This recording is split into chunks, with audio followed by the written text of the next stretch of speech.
সাদা ধুতি পাঞ্জাবি পরে আর দেখা যাবে না ভদ্রলোককে। সিপিএমের অনেক বড় ভরসার আশ্রয় ছিলেন তিনি। দীর্ঘদিন অসুস্থ থাকার পর ইহলোকের মায়া ত্যাগ করে পরলোকের পথে পাড়ি জমালেন বুদ্ধদেব ভট্টাচার্য। মার্কস থেকে শুরু করে হালকা খোশ মেজাজের গল্প বই সবই ছিল তার কালেকশনে। সাহিত্য আর রাজনীতি দুদিকেই পারদর্শী ছিলেন। সাদা পাঞ্জাবিতে এক ফোঁটা দাগ লাগাতে দেননি তিনি। সাদা ধবধবে ধুতি পাঞ্জাবি আর এক মাথা সাদা চুল নিয়ে স্বর্গরথে চড়ে সকলকে শেষ বিদায় জানালেন পশ্চিমবঙ্গের প্রাক্তন মুখ্যমন্ত্রী বুদ্ধদেব ভট্টাচার্য। শোক স্তব্ধ গোটা বাংলা। ভারতের বিখ্যাত কমিউনিস্ট নেতা বুদ্ধদেব ভট্টাচার্য। বহু বছর তিনি পশ্চিমবঙ্গের মুখ্যমন্ত্রী পদে ছিলেন। বৃহস্পতিবার সকালে তার দেহাবসান ঘটে। মৃত্যুর সময় বয়স হয়েছিল ৮০ বছর। বিগত কয়েক বছর ধরে অসুস্থ ছিলেন তিনি। বাড়িতে চিকিৎসা চলছিল তার। করোনার পর থেকে বেশ কয়েকবার হাসপাতালে ভর্তি হতে হয়েছিল তাকে। বৃহস্পতিবার দুপুরে দক্ষিণ কলকাতার পাম এভিনিউ থেকে বুদ্ধদেব ভট্টাচার্যের মৃতদেহ নিয়ে রওনা দেয় গাড়ি। পিছনে ছিলেন তার স্ত্রী মীরা ভট্টাচার্য। এত বছরের জীবনসঙ্গীকে হারিয়ে শোকস্তব্ধ তিনি। প্রাক্তন মুখ্যমন্ত্রীর মরদেহের পিছন পিছন হেঁটে চলেছিল অগণিত কমরেড। আজীবন তিনি চেষ্টা করে গেছেন পশ্চিমবঙ্গকে সফলতার দিকে এগিয়ে নিয়ে যাওয়ার। কখনো তিনি এই ইচ্ছে পূরণ করতে পেরেছেন, আবার কখনো পারেননি। সূত্র থেকে জানা গেছে এই মুহূর্তে তার দেহ সংরক্ষিত থাকবে। শুক্রবার রাষ্ট্রীয় সম্মানের পর সরকারি মেডিকেল কলেজে বুদ্ধদেব ভট্টাচার্যের দেহ তুলে দেওয়া হবে। মৃত্যুর আগে নিজের চোখ আর দেহ দান করে গেছেন তিনি।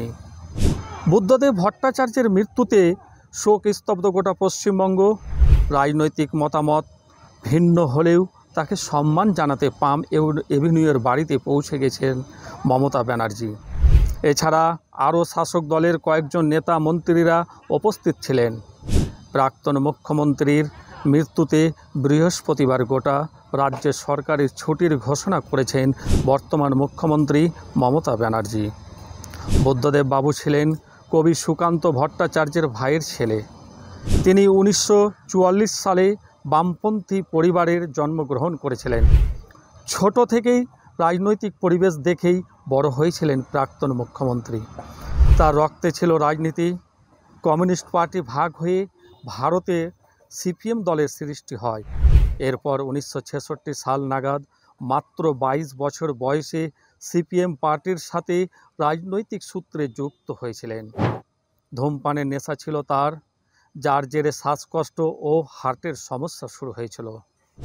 প্রবল রাজনৈতিক পরিবারে সন্তান হয়েও সাহিত্য আর সংস্কৃতি তার মজ্জায় ছিল। বেশ কিছু কবিতা আর নাটক লিখেছিলেন তিনি। 1977 সালে বামফ্রন্ট সরকার প্রথমবার ক্ষমতায় এসেছিল। সেইবার তিনি কাশীপুর বিধানসভা কেন্দ্র থেকে নির্বাচনে জিতেছিলেন। সেই সময় থেকে 1982 সাল পর্যন্ত পশ্চিমবঙ্গের তথ্য ও জনসংযোগ দপ্তরের দায়িত্বভার সামলেছিলেন। পরে এই দপ্তর তথ্য সংস্কৃতি দপ্তরে পরিণত হয়। জ্যোতি বসুর সাথে মনোমালিন্য হওয়ার কারণে 1993 থেকে 1994 সাল পর্যন্ত মন্ত্রিসভার বাইরে ছিলেন তিনি। 2000 সাল থেকে 2011 সাল পর্যন্ত পশ্চিমবঙ্গের মুখ্যমন্ত্রী ছিলেন। 2011 সালের 10ই মে ভোটের রেজাল্ট বেরোলে জানা যায় মমতা ব্যানার্জির কাছে হেরে গেছেন তিনি। তারপর ক্ষমতায় আসে তৃণমূল আর ধীরে ধীরে পশ্চিমবঙ্গে শূন্য হয়ে যায় সিপিএম।